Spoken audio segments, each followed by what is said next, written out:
오늘의 재앙적인 주제는 또 경제 대참사입니다. 진짜 제발 누가 문재인 정부가 잘한 거 있으면 좀 알려주시면 안 될까요? 도대체 뭘 잘했죠?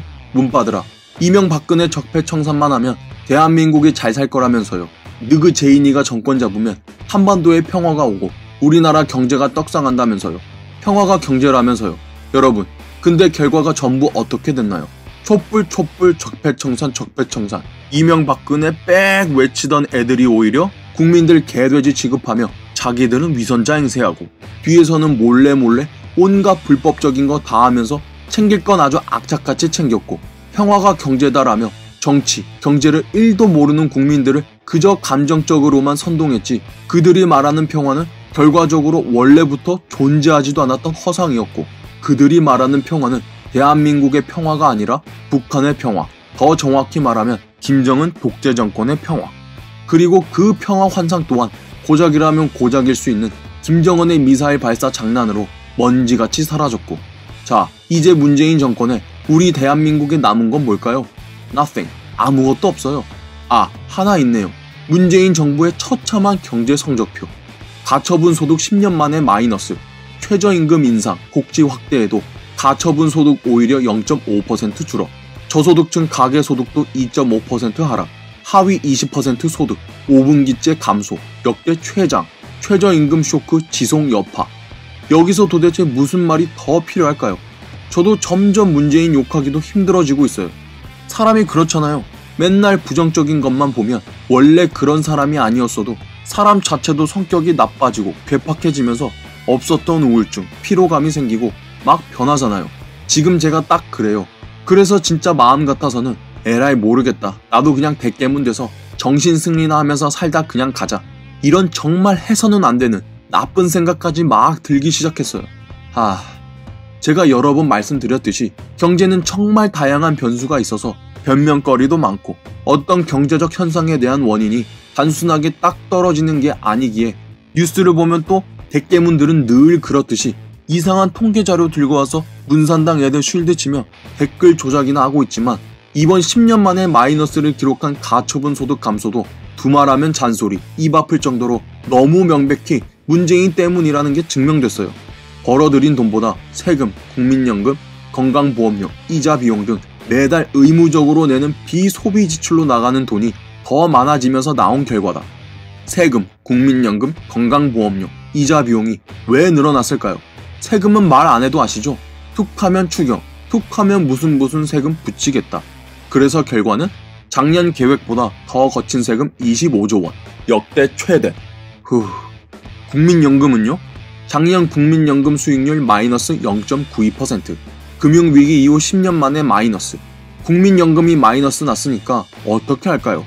그걸 메꾸려고 국민들 호주머니 부지불식간에 몰래 털었겠죠.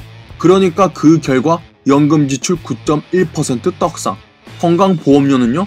뭐긴 뭐겠어요. 국민들 세금 뜯어서 외국인이 먼저다, 치매 국가책임제다 등 포퓰리즘으로 범벅된 문치매 케어 때문이죠. 게다가 아주 세금 뜯는 데만 혈안된 문산당 정부답게 알바나 일용직 등 그 얼마 되지도 않는 코 묻은 돈 버는 사람들한테까지 악착같이 세금 뜯어 먹으려고 억지로 강제로 4대 보험 가입시키게 만들었으니까 그렇죠. 자기들 문교주가 알바까지 4대 보험 가입시키게 만들어 놓은 걸 달창단들은 4대 보험 가입 증가했으니까 경제가 좋아졌다는 신호야 빽 이러고나 있고, 마지막으로 이자 비용. 그래요, 이건 꼭 문재인 탓이라고만 할 수는 없지만 또 따지고 들어가 보면 문재인 정부 출범 2년 서울 아파트값 40% 올라, 요새 뉴스 보면 집값이 하락세다, 집값 증가율이 둔화됐다는 뉴스에 무슨 문재인 정부가 부동산 정책을 잘하고 있다는 부족한 달창들이 또 있는데요. 까세요. 이미 2017년 2018년에 부동산 정책 망쳐서 올릴 대로 다 올려놓고는 이제 와서 찔끔 떨어지며 둔화세를 보이고 있다고 그거 가지고 침소봉대하는 꼴인데 그게 부동산 정책 잘한 건가요? 부동산 정책도 문재인 정부는 노무현 정부 시즌2라는 평가가 대다수인데 여기서 이미 평가는 끝난 거였죠. 이런 끔찍한 경제적 상황에서도, 이런 문재인발 경제 대참사에도 문산당 정부는 또 뭐라 하는 줄 아십니까? 소득 분배는 개선. 기가 막힙니다. 그냥 단순 수치만 보면 개선된 건 맞아요. 하지만 이 개선은 우리가 보통 말하는 뭔가 나빴던 게 고쳐지거나 회복되어서 좋아진 게 아니라 저소득층, 고소득층 모두 지갑 얇아졌다. 소득 동반 감소. 상위 20% 가구도 소득 2.2% 줄었다. 집계 이래 첫 감소. 문재인 소득주도 성장 때문에 원래 안 좋았던 저소득층 소득을 더 안 좋게 만든 건 물론이고 그 잘 나갔던 고소득층 소득마저 줄여서 그 둘 사이가 줄었다고 그게 개선됐다고 하는 거예요. 쉽게 말해 공산당식 하향 평준화라는 겁니다. 한쪽이 안 좋은 걸 좋게 만드는 게 아니라 원래 좋았던 쪽마저 안 좋게 만들어서 그 갭을 줄이게 만드는 그런 상황이 이러한데 어떻게든 그저 경제에 대해 잘 모르는 사람들 눈 가리고 아웅할 생각하고 세금 주도 정책 써서 지금 대한민국 경제가 이 사달이 났음에도 또 세금 퍼주는 확대 재정이라니. 문재인발 대한민국 경제 대참사 끔찍합니다. 오늘의 밑줄 요약. 자고 일어나면 매일매일 들려오는 대한민국 경제 위기. 소득주도 성장이라 쓰고 세금주도 폭망이라 읽는다.